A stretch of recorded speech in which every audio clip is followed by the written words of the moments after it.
você sabe qual a relação entre o tabagismo e as doenças psiquiátricas? Sobre este assunto, nós vamos conversar com o psiquiatra Dr. Reginaldo Santos. Tudo bem, doutor Reginaldo? Tudo ótimo, Fátima. Doutor Reginaldo, é um prazer tê-lo no nosso quadro. Prazer todo meu também.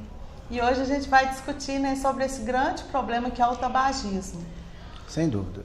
É um problema que afeta, né, a nossa era em função de que o cigarro, apesar de que já existem várias restrições e leis, né, que regulamentam proibindo o uso do cigarro, do fumo, mas nós sabemos que os malefícios que o cigarro causa para o ser humano são inúmeros.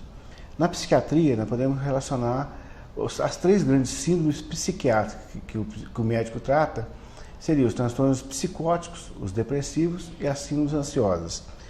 Nós sabemos que os pacientes psicóticos, esquizofrênicos, 80% deles fumam e são dependentes crônicos do tabaco. 60% das pessoas deprimidas também fumam. Em torno de 40% de pessoas com transtornos ansiosos, transtorno de pânico, ansiedade generalizada, transtorno misto de ansiedade e depressão, são também tabagistas. Então, há uma grande relação das doenças psiquiátricas e o uso do tabaco, o que muito complica o tratamento e o estado de saúde global do paciente. A maioria dos fumantes tem consciência, né, do mal que o cigarro faz, mas muitos não sabem que o tabagismo ele está ligado a doenças psiquiátricas. Com certeza, porque o cigarro ele entra como um reforçador, como uma espécie de ansiolítico. O paciente se sente menos ansioso quando ele faz uso do tabaco, mas acaba que ele coloca lenha na fogueira, porque vai tender a ter mais ansiedade pela abstinência, quando há um período, né, entre um cigarro e outro, e cada vez esse espaço pode diminuir. As depressões se agravam e também os próprios transtornos ansiosos. Isso se dá em função de que a nicotina, né, que quando a pessoa fuma, 10% do cigarro é nicotina, 90% é alcatrão. E o que causa o problema maior é o alcatrão, que tem diversas substâncias, inclusive muitas cancerígenas. Mas a nicotina tem um efeito muito fugaz. Então, nós não vamos resolver uma encrenca, que é uma doença, com outra encrenca, que seria o vício do tabaco. Quanto mais cedo a pessoa começa a fumar, mais ela tem uma tendência a desenvolver um problema depressivo ou de ansiedade? Com certeza. Essa é uma grande preocupação para pais, mães e professores, que a gente sabe que o cérebro humano, o período de formação dele, principalmente entre os 10 e os 15 anos, e já existem estatísticas disso, quando começa a fumar mais precocemente e o cérebro estando em formação, a dependência ao tabaco, ao cigarro, ela praticamente torna-se irreversível.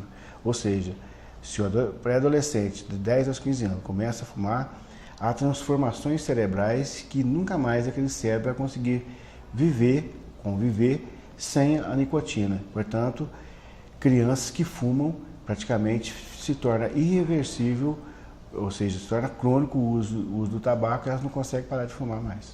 Como que o terapeuta trata o tabagismo, doutor Reginaldo? Aí vai depender das síndromes psiquiátricas. Nós temos casos de psicose, né? Transtornos depressivos, transtornos ansiosos. Cada um vai ter uma abordagem que vai ser diferenciada. Muitas das vezes, você tratando a doença de base, você consegue ajudar o paciente a estabilizar o quadro clínico dele, a enfrentar a questão do tabagismo. Muitos pacientes começaram a fumar precocemente, às vezes não conseguem. Mas quando o paciente quer, você tratando acima de base, a doença que está tratando, e mais um tratamento, seja com táticas de adesivos, medicamentos apropriados para alguns casos que pode, outros casos, né, não são adequados, e também psicoterapia, você vai conscientizando o paciente e vai ajudando. Para ter uma ideia, normalmente o período pior do tabagismo, a abstinência é em torno de 2 a 6 semanas. Após esse prazo, a abstinência se torna menor. A pessoa estando em tratamento e orientada em uma psicoterapia e um medicamento específico, ela pode sim vencer o vício do tabagismo. A pessoa consegue vencer esse vício trocando por uma outra coisa? Vamos supor, a vontade de fumar, chupa uma bala, ou um chiclete, ou uma coisa assim, isso aí pode ajudar? Se for um tabagista leve, talvez, né? Porque são estratégias mais populares, né? E essas estratégias mais que as pessoas arrumam de forma popular. Óbvio que a gente deve usar a ciência vai ser mais exigente. Eu teria que usar medicamentos, adesivos, como eu disse, uma psicoterapia. Acho que é válido a pessoa tentar essas questões assim mais simples.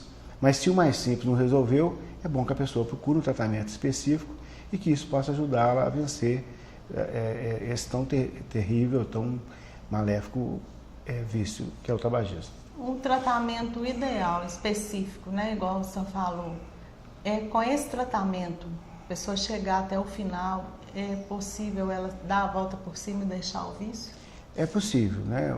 Vamos dizer assim, que é difícil, mas não é impossível, né? Eu acho que o tratamento ele tem que ser avaliado, como eu disse, a doença de base, o que levou a pessoa ao vício do tabagismo, a vontade pessoal que a pessoa quer de superar aquele vício e, obviamente, a adesão ao tratamento.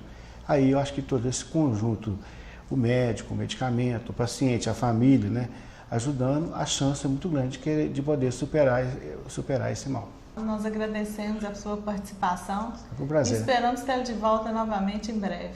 Estamos às ordens. Obrigado a vocês. Obrigada. Obrigado. Se você tem um tema para o Viva com Saúde, mande um e-mail para oestenoticias@yahoo.com.br. Até a semana que vem.